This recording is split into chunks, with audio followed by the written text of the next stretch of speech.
Kulindeleke livulwe ngokusemthethweni iPhalamende lakuleli kanye nendlu yomkhandlu wesifundazwe ngaphansi kukahulumeni wobambiswano wenhlandla lesikhombisa. Usomlomo wePhalamende uThokodidiza uthi abalindele ezihibe kusasa.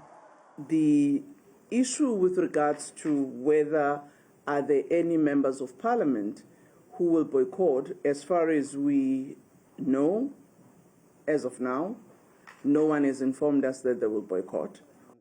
Phakathi kwezimenyo ezilindelekile ababengomengameli bezwe okufaka phakathi noJacob Zuma kanti abakazi ukuthi ngubani ongasamukelanga isimemo sabo.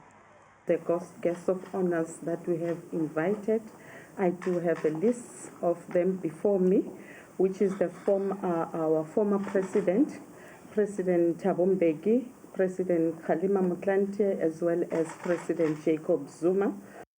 iPhalamende lithi kulabo abafuna ukuzokalisa ungenami ngokuthile zikhona izindawo lapho kuzokwamukelwa khona izikhalo zabo. It has been a practice that Parliament will provide what we call the Speaker's Corners or Speaker's Corner, so that those who may be protesting or marching, they will be directed to, and the officials of Parliament will receive the memoranda in order for us to appreciate what are the concerns. Ezokuphepha zihleliwe ukunqanda bazophazamisa ukuqhubeka kokuhlala kwePhalamende njengoba kulindeleke ukuthi umengameli ethule inkulumo.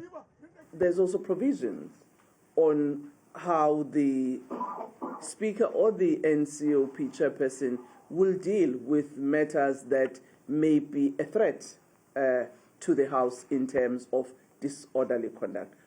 Unobhala wePhalamende uXolile George uthi iPhalamende lisazoqhubeka nokusebenzisa ihholo likaMasipala waseKapa njengoba ukulungiswa kwezingxenye zePhalamende kuzophothulwa kahle ngenyanga kaMandulo kuya kunyaka ozayo.